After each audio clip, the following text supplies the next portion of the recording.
joined. Jai Gajanan, Ganeshaya Namastubhyam, Erambai Ekadantine, Swanandavasine Tubhyam, Brahmanaspataye Namaha. So we were seeing the cosmos, all the Surya Loka, Surya Mandala, and all the planets, grahas, nakshatras, everything. And then how we also saw that there is a Dhruva Loka beyond Surya Mandala. Now we come to that that's still unexplored or evolving. So we will come back to our own solar, the solar system. And in the Vaishvanara, we saw that up to Satyaloka, that is Bhur, Bhuva, Swaha, Maha, Tapa, Janah, Tapaha, Satyam, Satyaloka. So all these lokas are there, and each of them correspond to chakras or the base. Bhur is Bhuvar Loka, Earth, Mooladhar. Then Bhuvar is Swadhishtan, which is the atmosphere, the Bhuvar Loka. Then Swar Loka is the Nabhi, the Manipur chakra of the cosmic Purusha. Then you have the Anahat chakra. So from Anahat onwards, they are called upper chakras, or they are called Urdhva Loka. Urdhva means going upwards. So Urdhva Loka, because up to Nabhi, there is a tendency to fall back. There is a tendency to fall back to Muladhara. That is why there is a cycle of birth and death. That is, we keep coming back and going this. So we just go up to here and come back. Only when we go beyond that, there is a possibility of going upwards. Okay, so that is Urdhva Loka is the upper spheres of the universe, of the cosmos. So Mudgalacharya is narrating this to Daksha Prajapati. So he says, beyond Dhruva, at a distance of 1 crore yojanas is Maharloka. Beyond Dhruva means Dhruva here is a North Star, and 1 crore yojanas is the Maharloka. Only the qualified sadhakas, that is in this Urdhva um, um, uh, Urdhva passage, you can say, in the Urdhva movement, upper movement above the Anahat chakra, we begin with Maharloka. Maharloka is the Anahat chakra, and here it is filled with sadhaks, the seekers. And only those who are Kalpa Adhikari can live here. Who are Kalpa Adhikaris? Kalpa Adhikaris are Siddha Purushas like Bhrigu Muni, whose lifespan is 1 Kalpa. Bhrigu Muni has a lifespan of 1 Kalpa. 1 Kalpa is 1 day, and 1 day in the life of Brahma, which is 432 crore years. 432 crore human years. Okay, so 1 kalpa is 1 day, 12 hours in the life of Brahmadeva. 2 kalpa means 1 day and 1 night in the life of Brahmadeva, and Brahmadeva lives for 100 years.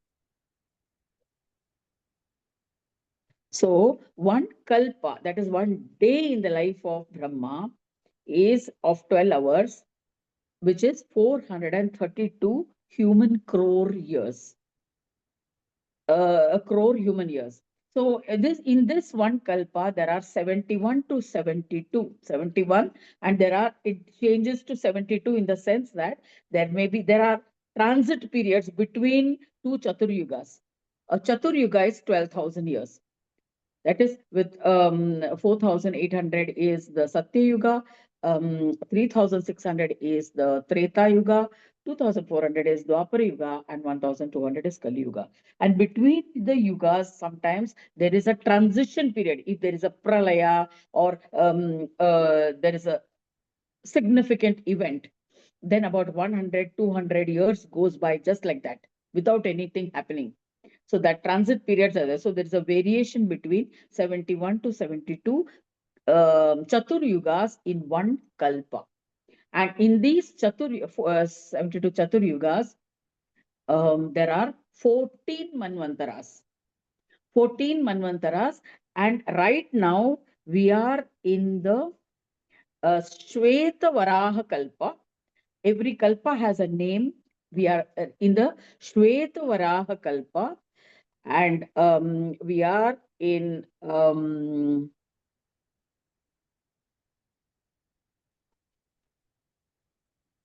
so now the fourth highest, and Vaivashvata Manvantara, that is Shvetavaraha Kalpa, Vaivashvata Manvantara, and this Purandara is a Indra. So here in this Kalpa, we are coming to the Maharloka. Maharloka, the fourth Loka, which is the Anahat Chakra of the cosmic Purusha. At a distance of 1 crore yojanas from Maharloka is the Janaloka. Janaloka, where Sanaka and other munis. Janaloka is what? Vishuddhi Chakra. And Vishuddhi Chakra, as I told you, was a collective. Collective means collective of all gods, where Vayuputra, Varaha, Vayu, Agni, Indra, Shiva, Vishnu, all their lokas are there. So this is the Janaloka, where even Sanaka and other munis, Sanat Kumara, Sanandana, all those Sanat Kumaras are also there. And these Sanat Kumaras and all, they move. How do they travel? They travel as an atom in a plane. Now, this plane is riding on the sunbeam, on the beam of the sun. Now, here we in our world, in Bhuluka, in the atmosphere, the aeroplane travels in the air. Okay, just blank. You can say they have a direction map based on the height above the earth, and which direction they are going. And they just have there is no traffic signals or something to know in the atmosphere where they are going. So then they have certain measurements on their board, on their in front of them on the board, where all the indications are given, how much height above the this they are, and which direction they are moving and all. So here in this loka, Janar loka, they move like atoms on the sunbeam. On the sunbeam, it cannot be detected by the human eye. So Tapoloka is at a distance of 1 crore yojanas from Janaloka, which is the rishis, the Tapoloka of the eternal rishis, Sapta rishis who are forever existing. This is Vairaja Deva resides here fearlessly in the Tapoloka. Satyaloka is 1 crore yojanas away from Tapoloka. So we have Maharloka, Janaloka, Tapoloka, and Satyaloka. Once attained this loka, Satya loka, we don't have any rebirth until Brahmadevas, all this kalpa gets over. Means 432 crore years are over, we won't have any rebirth. So this now here, when we are up to on Bhuloka, and when we are traveling up to Nabi only, when we are in our growth is up to our Nabi, that is, we are just filling our stomach, reproducing, and living like that. Till that, you will be going just up to Bhuloka, Bhuarloka, Swarloka, and coming back. Coming back in there to the to the cycle of birth and death. This will never end. Only when you attain the Urdhvagati, then only you can go to higher realms. So, and once attained, then the oldest residence is Brahma, that is in Satyaloka. Vishwanirmita, the creator, he is a creator of this whole world, of the Vaishvanara or Vishwa Atma. Then the ascetics And dedicated brahmacharis, that is young Brahmins, a Brahmin who start studying the Vedas, who have dedicated. Who is a Brahmin? Who is a Brahmin? Not a particular caste as we know, we understand in our common parlance.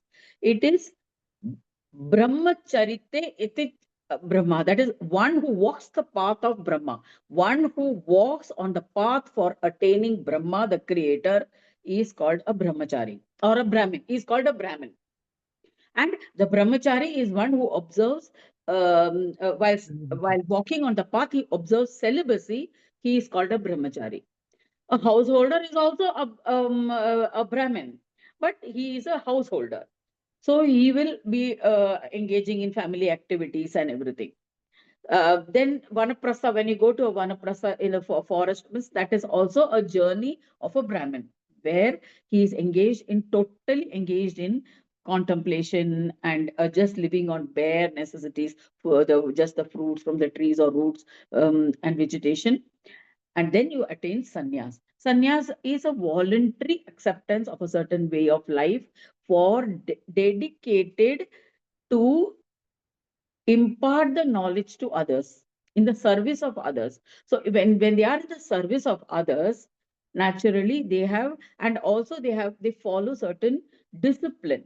That is, they wear a particular set of clothes so that they are not disturbed by society, so that the others know that here is one who is on the path of attaining Brahma, and he has dedicated himself to the service of society. So he doesn't have any other responsibilities in terms of family and other things. So it is almost like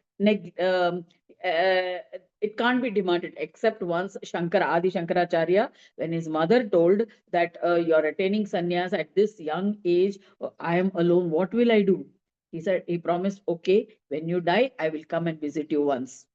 So then he comes back after he was in Kashmir somewhere wandering. He was traveling along the length and breadth of the world, of the earth.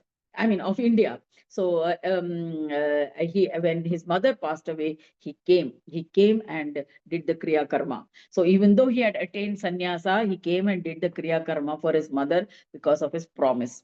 So actually, they don't. After taking sannyas, you don't have worldly responsibilities. But Adi Shankaracharya broke that and he came and did the Kriya Karma for his mother as per his promise. So that is a certain responsibility you assume.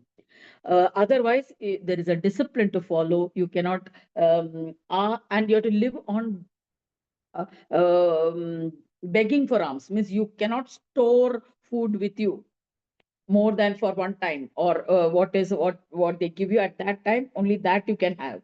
So there is a, and then you cannot, and there are certain types, I mean certain uh, you can say, like how there are gharanas, there are certain ashramas where, like, they can ask only in three houses for food. If first house refuses, he can go to second and the third. If the third house does refuses, then you cannot have any food for that time.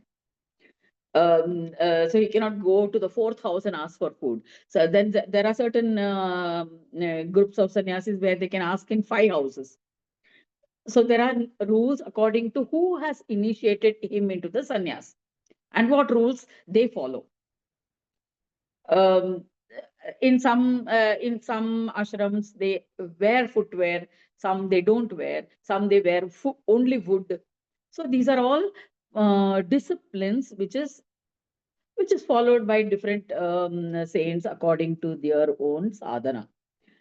Um, so we have to live in chastity as a brahmachari, then live along with ascetics who are engaged in tapas, vrata, observe the austerities such as living one time on food or with no food at all for a certain for one day or for on a certain days of the week. Then siddhas, accomplished ones, those who have attained certain siddhis or powers. Powers, these kind of siddhis are, it could be anima, mahima, there are 8 siddhis. Ashtasiddhi Navanidike Data Asavaradina Janaki Mata. We know that Hanuman was blessed with the Ashtasiddhi. So these are like some you can expand yourself to a very big size. Then you have the power to reduce yourself to a very tiny. How the Hanuman, he just went into the mouth of the Rakshasi and came out.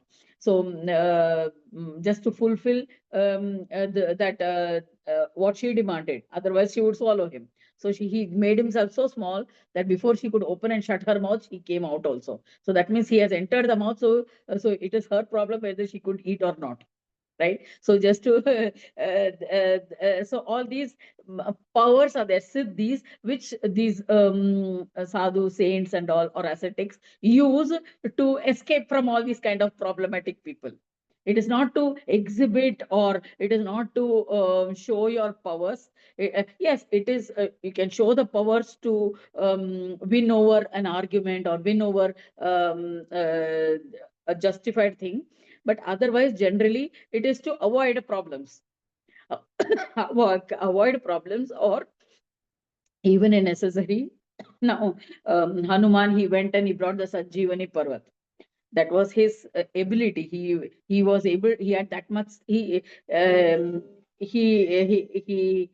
manifested that much strength in his body to lift the whole mountain and bring it. And the flying. That's also another siddhi.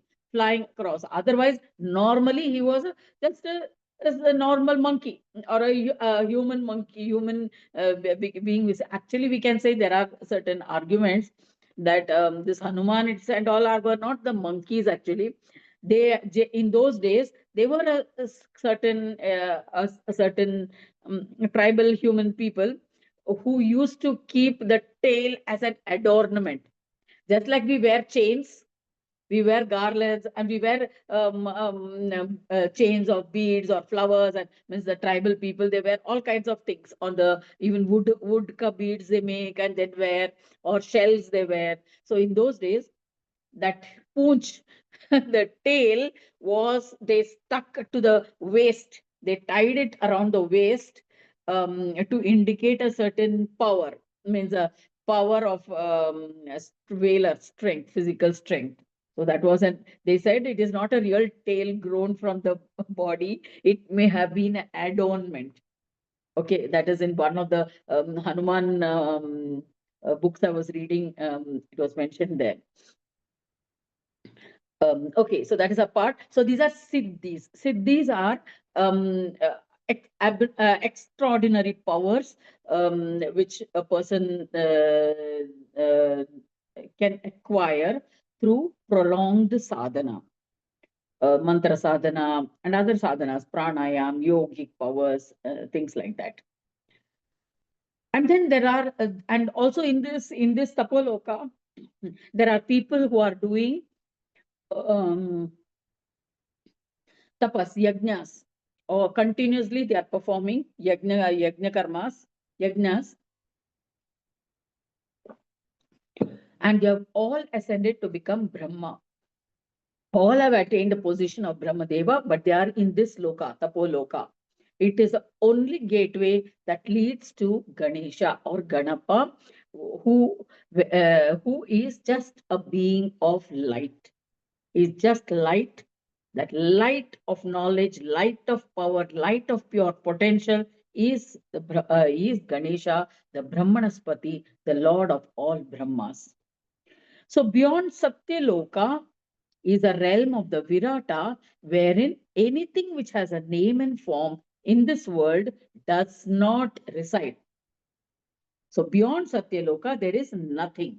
There is no name, no form. It is just an emptiness. That is only avyakta. Avyakta, or the unmanifest form of the Supreme Being. So then that is the unsupported place. And below that only is Satyaloka and all of that. So it contains only one form, that of Virata, may be considered as what has been described as a galaxy. So this whole thing, from Bhuloka, Borloka, Swarloka, all this is a galaxy as per modern science. Okay. So then beyond this Maharloka is the Shakti Loka. Shakti Loka. Now, sorry, the Shakti Loka, all these lokas are in this Jana Loka. Jana, that is Bhur, Bhuva, Swaha, Mahar, Jana. Jana Loka, that is collective Loka. In that collective where all Indra, Varuna, Vayu, all are there you have this Shakti Loka. Shakti Loka is the Loka of Mahamaya. Mahamaya, the Shakti that emerged out of Ganesha, who created from Ganesha created Mahamaya. So that is the Shakti Loka. And Nishkama devotees who worship Shakti, Devi, as Durga, whatever in her various forms, they live there. And they ascend into this loka, and at the end of their death and after death they attain this loka, and they enjoy the pleasures, all the amusements and etc. what is there according to their merits, and then they take rebirth. Then you have the Vaikunta. The Surya Loka, beyond this Loka at a distance of 4 crore yojanas. It is just like in this whole Jana Loka, there is a home ministry, finance ministry, this ministry, that ministry. So each of these have their lokas. Okay, all these ministers have their lokas. Panchadevas, Shakti, Surya, Vishnu, Shiva, Shambhu, 4. And Brahmadeva, creator. So Brahmaloka, that is Satyaloka, and all of this. Ganesha lives above Satyaloka, Swananda Loka. That is different. We have not yet come there. And there is also one Swananda Loka in Kailash. That is in this one, in this Swananda. Okay, we'll tackle that later. So in this, we have finished Shakti Loka, which is 10,000 yojanas and is populated with yogis, Shakti Devis, and so, including men also who worship Shakti. And Shakti is the deity who performs various plays here. Beyond this loka, at a distance of 4 crore yojanas, is Surya Loka. It is a ball of fire. And those who are Nishkama Karma, those who perform Nishkama Karma, desireless actions, they attain Surya Loka. And Surya Loka, you can attain through Shukla Gati. Shukla Gati means when you die, at the time of death, if the sun is moving in Uttarayana, that is, there is a detailed description of Shuklagati, Krishnagati, and everything in some later chapters that we will do that much in detail. Shuklagati and Krishnagati is when you die, when the sun is moving towards the Tropic of Cancer.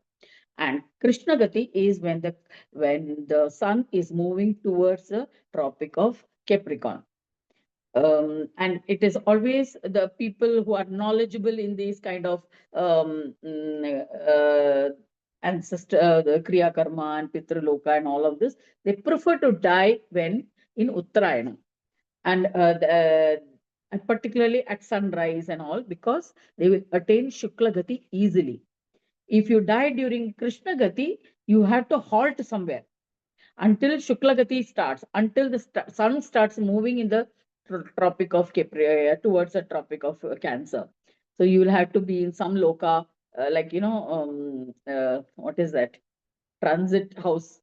Jesa, you'll have to stay somewhere, and then you have to do certain karma. Means benevolence. That is when somebody does karma for you, then you will get to come back to the Shukla Gati. That is why we say that if we have done good in this life, then your children will do the Kriya Karma, by which you can benefit by Shukla Gati. Okay, some of that part of it is belief system, part of it is written in the scriptures. So then once you attain this loka, there is no support, it is imperishable, and you become resident there. So Mudgalacharya is telling Daksha Prajapati, so if you do bhajans of Surya and you have no desires, then you can acquire a luminosity similar to that of the Surya. Means you will become that Tej. You were talking about auras and all, no? So if you do that and if you pray to Surya, you will attain that luminosity. There, you will be literally shining like the glowing, you can say. Then its expanse is similar to Shakti Loka. Surya resides and performs kridas here, and he lives with Sanjana. Sanjana is his consort during the daytime, and Chaya is his consort during the during the night. This is the Surya Loka. Then, situated at a distance of 8 crore yojanas from Surya Loka is Vaikunta. Vaikunta, that of Vishnu. Vishnu, those who worship Vishnu, the Vaishnavas, after death, they go to this loka and enjoy all the benefits of their punya karmas. And they, once that is exhausted, again they come back to, they take rebirth on the earth. And those who want to attain liberation and pray to Vishnu as such, means when all these Ishwaras have the power to give dharma, artha, kama, and moksha. Dharma is righteousness, life of righteous living, performing one's duties, nitya karmas, and all this. Then, second is prosperity. If you demand prosperity in terms of wealth, food grains, animals, or children, grandchildren, wife, and all kinds of wealth, dharma, artha, kama, all kinds of desires designed to attain fame, prosperity, lot of money, lot of power. So all these desires, what you ask for will be given by the deity of worship. So if you worship Vishnu, Vishnu will be the one who will bestow all these things, dharma, artha, kama, to the people. But when you aim for all these three desires, dharmartha, kama, you'll come back, take rebirth. But when you ask for moksha, liberation, then you may not come back to the earth, but you will stay permanently in Vaikunta until the kalpa is over, or until there is a annihilation. That is when there is a pralay, when Vishnu also gets absorbed. So when these Shakti, Vishnu, Shakti, Surya, Brahma, Vishnu, all these get absorbed, till that time you can remain in Vaikunta. Then after Pralay, once again, when the creation starts, you will come back and take birth. So Vishnu is Samabrahma, who is equanimous. He maintains the world, and he has two powers. That is, he has, from the left side is Bhoga Lakshmi, and right side is Moksha Lakshmi or Mukti Lakshmi. Moksha is generally, there is a difference between Mukti and Moksha. Mukti is freedom, Moksha is liberation. Liberation is completely getting out of the cycle of birth and death. Mukti is freedom from, temporary freedom from one life. One life means that is, you ask for death or complete this life and then go back, exhaust all your papa karmas and punya karmas, and then you come back again. So that's only temporary freedom. So mukti and this, and so this is Vaikunta Loka. Then from Vaikunta Loka at 16 crore yojanas is Kailash. Kailash is Shambhu's place, Shankara. This loka is without any support, devoid of infatuation, means total detachment. Shambhu is a personification of detachment. He is not carried away by anything. So, but because he is desireless, in that desirelessness, there is a sense of peace or happiness. So Shiva, those who are devotees of Shiva will ascend to Kailash. So they, those who are worshippers, devotees of Shiva, they will go to Kailash after death, and they will exhaust all their punya karmas, enjoy the pleasures there, and then come back and take birth again. So these are the different lokas depending upon your deity of worship. So there are Vaishnava. Everyone has a choice. You can worship anybody whom you want. There is no restriction. And in each of these Ishwaras have the power to give you dharma, artha, kama, moksha as per your desires, as per whatever wealth you desire, whatever you want. But in all these cases, you will go to the respective lokas after death, and you'll come back and take rebirth. There is always a rebirth. And even if you ask for liberation, it is only up to the lifetime of Vishnu, Shakti, Shiva, Surya. Up to their lifetimes that you can attain liberation. Ultimately, you will have to take birth once again, once they are born, once they are again, means when they go into the Turiya state, that is, they get at a time of annihilation, they are not completely, they go into the Turiya state, into the unmanifest state. Means all their powers are withdrawn and goes into the Turiya state. And then they get released once again. Just like how in a computer, everything goes to the read only memory, and also it goes into the certain the origin where is that is a source code. When that is why when you on the computer, first the booting part happens. The booting, certain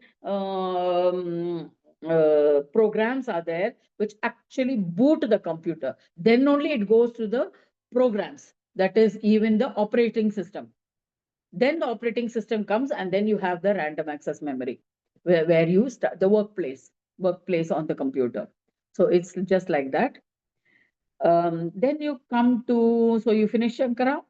Then the expanse of Loka in thousands of yojana, Shankara is conducting divine plays there, and for Shankara, who is a Shakti, from his left side is Prakriti, his right side is Purusha. So he is Ardhanarishwara. Shankara, this is at the time of creation of the Loka, Kailasha Loka. There resides Ardhanarishwara as with left side as a Shakti and right side as a Purusha, Ardhanarishwara Shiva. And here, before even Shakti was manifested, before Sati got separated from Shiva, and then Sati was reborn as Parvati and Durga. So before the Shakti was separated, that Shakti portion, that is the left side, was Narayana. That is why Narayana assumes female forms like Mohini. He assumed female forms when that Meru Parvat had to be churned. He assumed a female form so that in order to prevent the amrut, that is nectar which emerged from the churning of the Meru Parvat, uh, he wanted to give it only to the gods so that they live eternally, and the because Rakshasas were on one side, Devas were on another side. So both were together pulling the Seshanag, churning the Meru mountain in the whole ocean. And from that churning, first what emerged was the poison, and that immediately it had affected the Rakshasas. Why? Because poison came out of the Seshanag's mouth, which was, and the Rakshasas had said that they said that we want the mouth portion to pull of that rope, tug of war, like how no that mouth portion they wanted. So they had to face the poison first, and then that was then consumed and held. Then they fainted and all that. Then they came back again to churning, means that poison was spreading across the ocean. Then they all prayed to Shiva, and Shiva came, and then he gathered all this poison from the ocean, and he through his mouth he held it in his throat. So that was the amrit. Then came the nectar from that churning of the mountains. So so that is what at that time, when the nectar was there, again now Rakshasas were fighting. So we also want a portion of that nectar. Why should only the devas have the nectar? Why should they only live eternally? So they were in order then, but the Ishwaras didn't want that nectar to be given permanently to the Rakshasas, because then they would also live eternally. then there will be a problem in the world. So what they did was, yeah, Nilakanta, that was Shiva when he held the poison in his throat. Then this At the time when the Amrut came, the nectar, they didn't want to share it with the Rakshasas. So Narayana assumed the Mohini, form of a Mohini, a beautiful damsel, a beautiful woman, and to entice the Rakshasas and take away that the kalash, that pot of nectar from them, and then give it to the devas. So that is why that he was able to assume the female form because he was the left side of Shambhu, Shiva. Then of course by the gods, because for Shrishti to happen, Shakti was needed. So then they prayed that Shakti come out of Shiva, and then she was born as Daksha Prajapati's daughter. And then we know the story, how she took a rebirth as after Sati immolated herself. She took a rebirth as Parvati. Then Parvati also, many times she did a lot of mistakes. She doubted Shiva when Shiva went to. There are different stories will come. Even Shivpuran, it is there. Like Banasur. Banasur says, come and stay with me to Shiva. You be my. He was such a great devotee. He was bigger than Ravana. So he said, Shiva, now you are my slave. You come and stay with me and protect me completely, forever. So then when such things happened, then naturally Parvati was left alone. So then at that time, then other Rakshasas attacked. So sometimes in such conditions, then she gets annoyed. So then she takes birth on the earth. So in that way, she takes birth on earth as Durga. So many times she is born in various places, in various forms. At that time, her names are all various names, mostly for killing, killing the Rakshasas, Aghoris, and all those things. So these are the three Shaktis of Shiva: Sati, Parvati, and Durga, who have in the life, you can say, in Kailash. So beyond Kailash is, after Kailash, we come to Swananda Brahma. That is here, this Swananda Brahma is the Ganesh who was born as son to Shiva and Parvati. This is not the Brahmanaspati Ganesh. Brahmanaspati Ganesh is a lord of all Brahmas from whom these Brahmas have manifested. But this Swananda Brahma is the Brahma, or is the Ganesh, or the Swananda Loka, which is to the north of Kailash. In Kailash. In Kailash only, on the northern direction, it is there.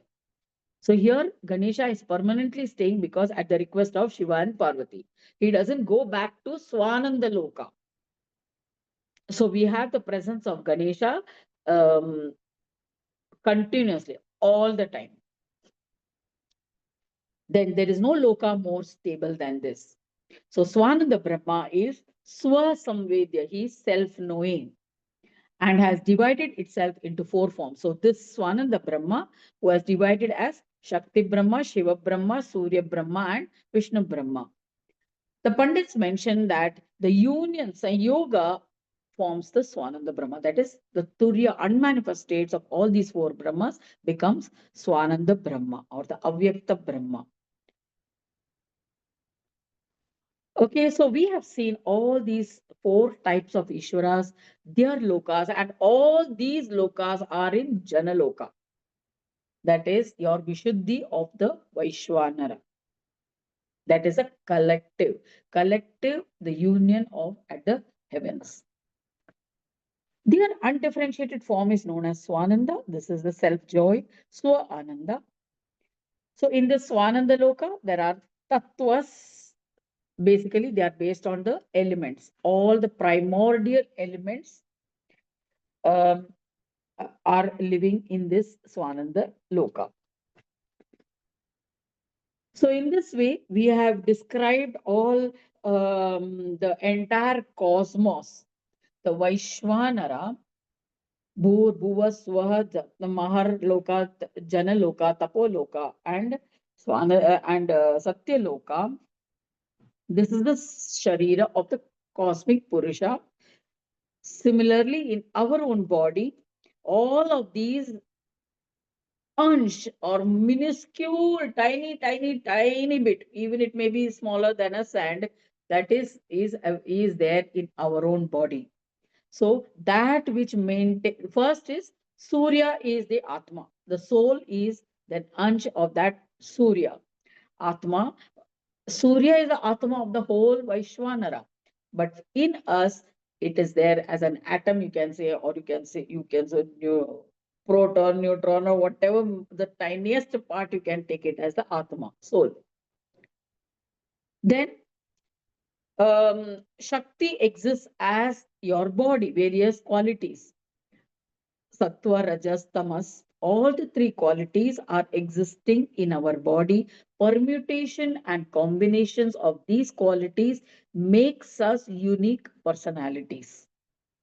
We have certain sattva portion, that is purity, truthfulness, all those sublime qualities. Then you have rajasic qualities of activities, which are also there in us. Then you have the tamasic qualities, the lethargy, sleep, or laziness, ignorance. All these are also present in each of us in different permutations and combinations. Then you have Vishnu in us, who is a preserver, who maintains this body, all your systems, and the digestive system, circulatory system, all the maintenance, the juices, the vayus, the energies, all of is maintained in a proper balance through prana vayu, through the energy system. So that is Vishnu is present in your body, and Shiva is also present as destructive power. In our body, the cells keep on getting destroyed every day. Some thousands of cells are destroyed, die, and new cells are born. So this process, this destructive process or destructive element is also there in our body. Ultimately, at the end of our lifetime, when all our body cells fail in their energy power, and the atma itself gets destroyed. I mean, the atma itself is the body is unable to sustain that atma. So the atma goes out of the body. So that is when we die, when the body dies. So all of these Ishwaras are present in our form in one way of the or the other. Ganesha is present as the witness, as the one who enjoys everything in this body. The person who is experiencing everything is Ganesha, and he is the one who gives bliss, Nijananda. Nijananda continuously as a bliss, enjoyment that we feel when we do these various activities. So this innate quality is called Nijananda. So this is the whole description of Urdhva Loka. Urdhva Loka from Anahat onwards, Mahar Loka and above. So Urdhva Loka is the lokas above the Anahat of the Vaishvanara. This comes in the 14th chapter of the second Khand, second part of the Purana Upanishad, Srimad Mutkal Puran, describing the legends of Ekadanta. So with this, we have finished the cosmic Purusha, Vaishvanara, the chakras above the earth. Bhur, Bhuva, Swaha, Mahat, Tapa, Janah, Tapaha, and Satyaloka. From tomorrow's session, we will see the seven lokas or seven types of hell. Okay. Patal Loka, Sapta Patal Loka. We will see seven layers of the of different types of hell, where we have to experience the results of our sins or wrongful activities.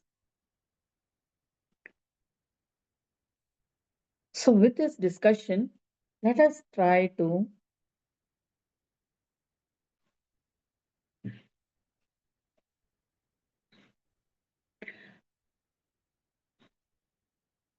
let us get into a state of meditation.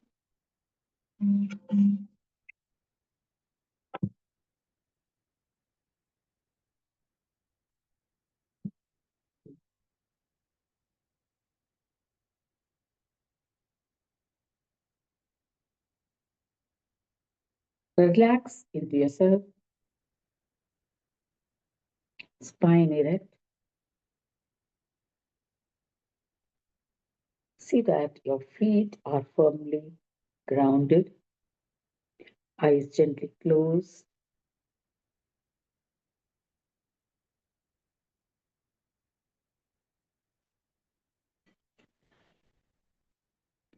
Bring all your attention from whatever you've been discussing to this human body, which is your personality, with which you identify as you.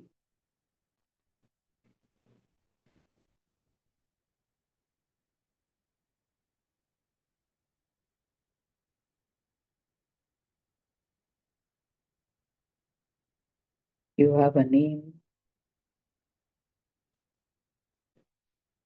you call yourself as or having a being doing so and so function in the work in wherever you work. I am the CEO of something, or I'm an accountant, or I'm a manager, or I'm a clerk, I'm a carpenter, I'm a goldsmith, or I'm an astronaut, I'm a politician, I'm a TV personality, or I'm an actor. Whatever you identify is in relation to the activity that you perform predominantly to earn a living or with which you identify yourself.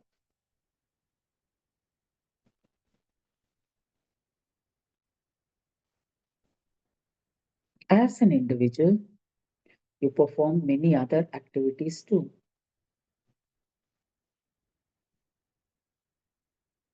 but they are all subordinate to, supplementary to your main principal activity, that is your guiding pole star,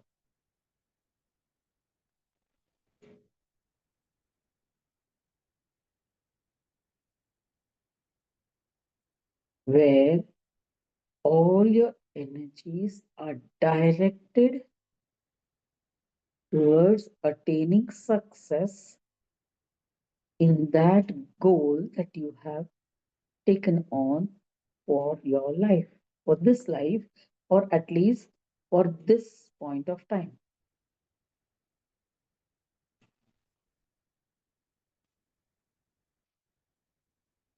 So that defines your personality.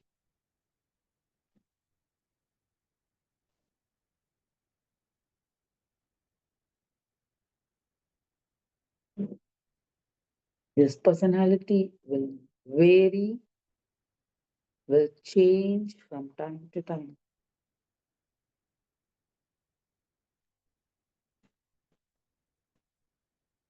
It could be constant over your entire lifetime.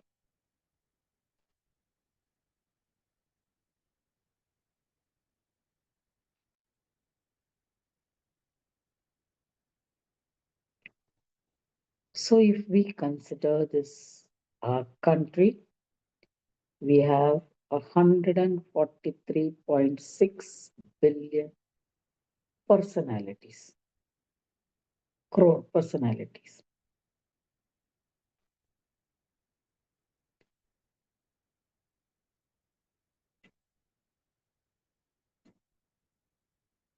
So imagine this whole earth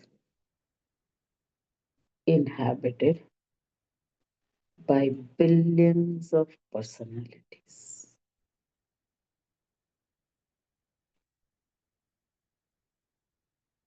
each fully functional, fully equipped with a mind, body, intellect, and soul.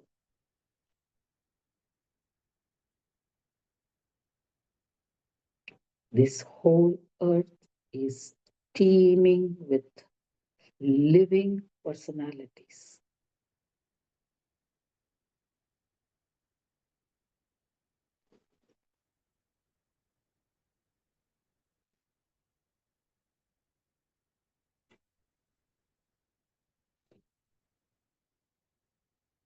And all are not entirely different. They all of us have many common functions, many common goals.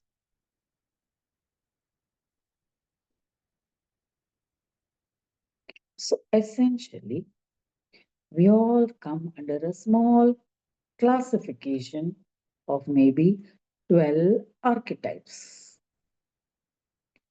12 classifications of personalities. There may be more classifications according to different schools of thought, minor variations, maybe 16 or more.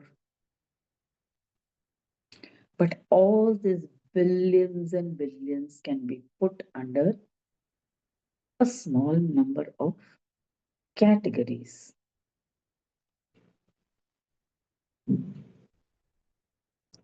And most of us have characters which are defined by these categories or these archetypes.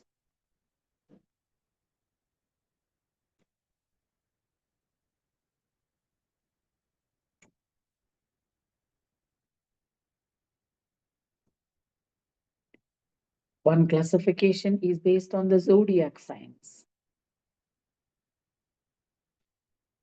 Another school of thought may classify it according to your character, nature. There is a classification based on your blood groups and the characteristics. So these are different classifications where we try to group the people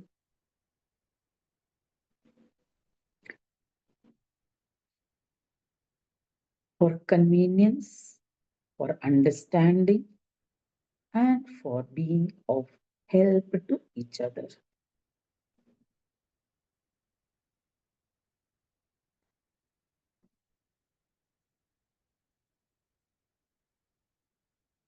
And essentially, we as human beings are social in nature. We live in coexistence, mutually supporting each other.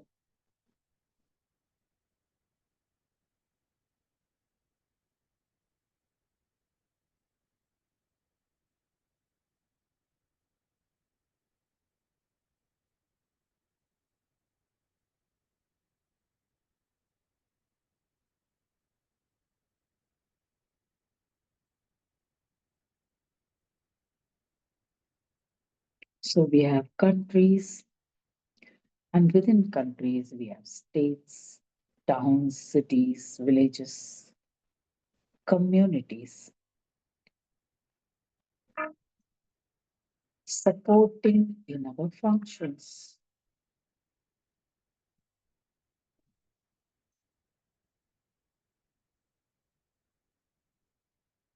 As individuals, we are responsible to the societies we live in.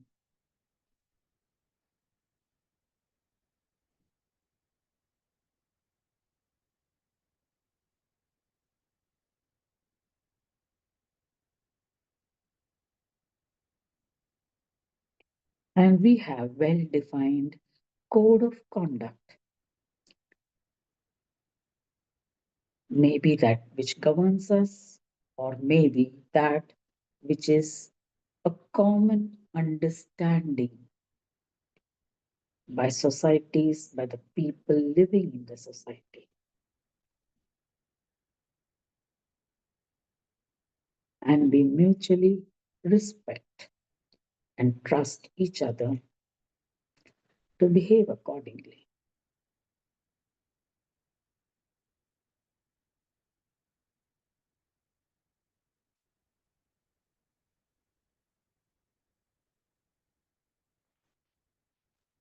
We live and thrive in a society that understands these norms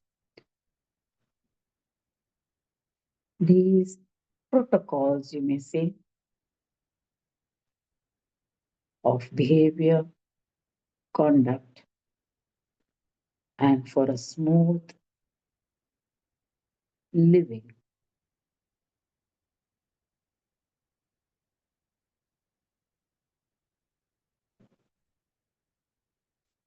So, just as much as we as a personality, we are individuals in a society which has a personality, in a country which has a personality, the earth which has a personality of the Virata Purush, this cosmos has a personality of a Vaishvanara, and the macrocosmic personality is reflected in the microcosmic personality.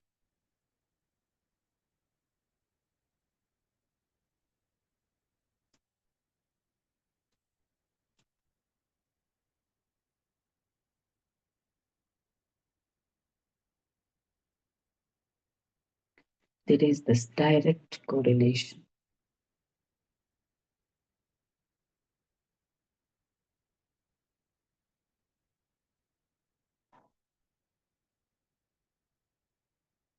And when we want to rise up from the microcosmic personality to higher levels, it is by giving up our identification with the lesser personalities.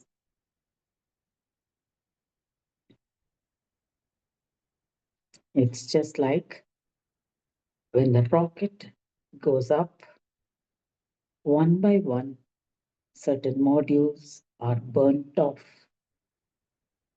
to give a thrust, a push to the rocket in its upward journey.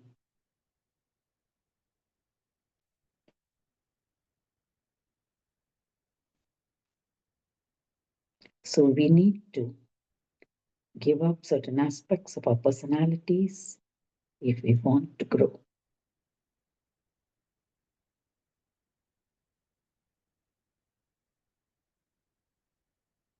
I leave you with these thoughts. Contemplate on it whenever you get the time during the day.